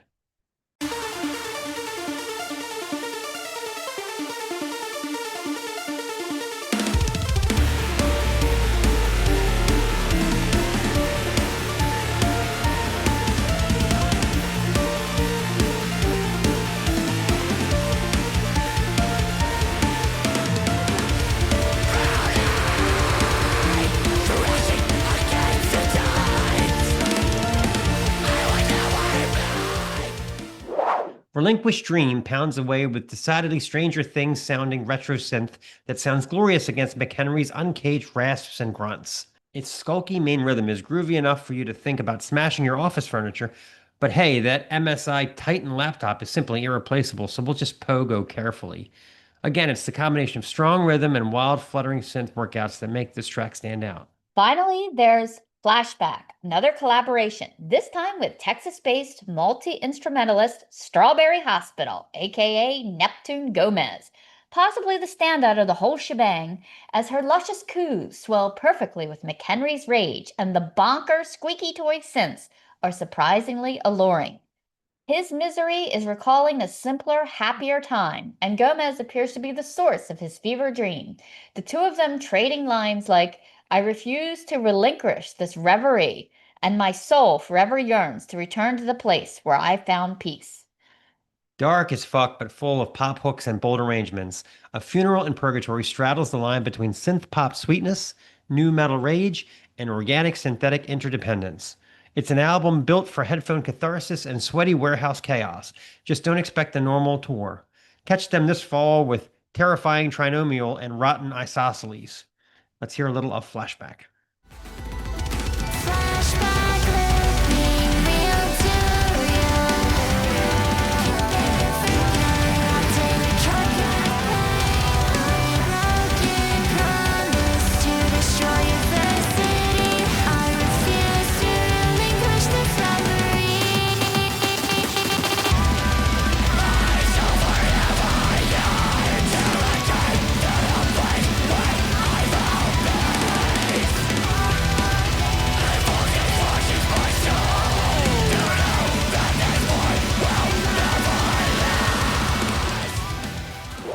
Okay, Sounds of Decay 3 is the new album from last Retch, Abject, Cruelty. With their unforgettable moniker, thorny logo, suffocation-adjacent artwork, and song titles like Dead as Fuck and Oozing Pustules, Ontario's five-piece Last Retch show little to no interest whatsoever in appearing on the adult contemporary album charts. What you see is what you get with this one. Old school death metal played by a five-piece that have obviously marinated themselves in the classic stuff.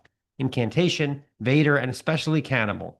Vocalist Finlay Blakelock, no, he's not a college professor with elbow-padded jacket, despite the name.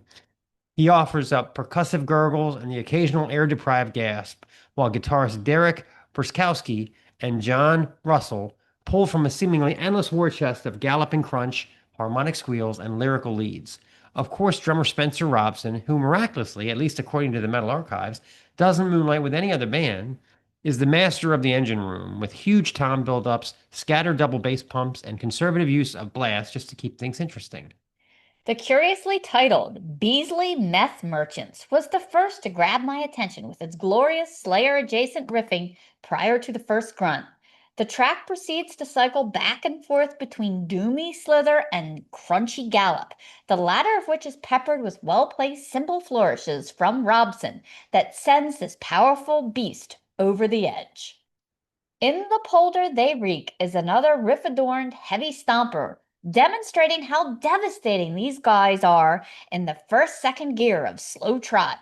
Robson adding all manner of fancy stunt stick work to keep things as interesting as most of this track sticks to an autopsy-friendly tempo, but the lead in this one's particularly strong, and the harmonized swells give it all a manner of character.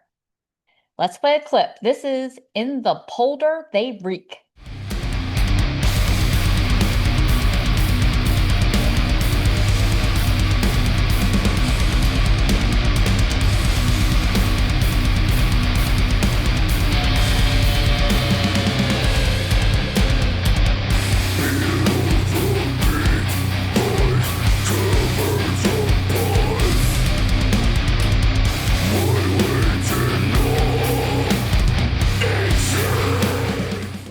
Dissolved in Lie, Down to Rot does pick up the pace after the guitar's kind of volume knobs swell themselves into existence. Robson taking off with maximum violence after a hard pan gurgle in your ear from Blakelock, guitars winking with harmonic squeals, tempo alternating mosh-inducing trample and head-swaying lurch. It's a style that stays firmly within the genre's confines, but these 8 songs are executed marvelously. You can never have too much old-school death metal in your collection. So get over to Last Retch's Bandcamp page and pre-order a gorgeous lime green copy of this gatefold treasure. As the band states, decaying from all angles, Hamilton represents the suffering, plight, fears, and harsh reality of our most vulnerable. Our shared indignation inspired 8 tracks of pure old school death. Now that's pride in your hometown. I'm getting all misty over here. Let's play a clip. This is In the Polder They Reek.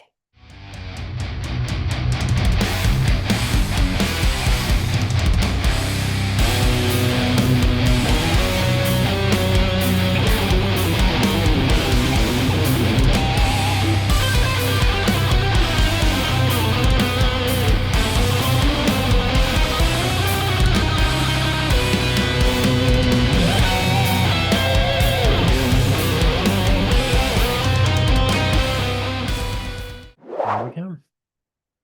Episode 18 in the books. My hometown reeks, but I love it. And Also, architects. architect jokes, they're gonna be big. They're going to be big. Yeah. You never know. But when we do them, they're big. When anybody else does them, forget it. This has been the Snaggletooth Decay Extreme Music Podcast. Special thanks to Kyle Schuman for appearing on the show. Snaggletooth theme by Gustav Jord of Defleshed. Sounds of Decay theme by Steve Rathbone of Lair of the Minotaur. Sounds of Decay bands featured this week. Check them out. Last Retch, False Gods, and Blind Equation. All content 2025, the Snaggletooth Decay Extreme Music Podcast. This light picture was repurposed from Henry VIII's crown? This is the Snaggletooth Extreme Metal Podcast.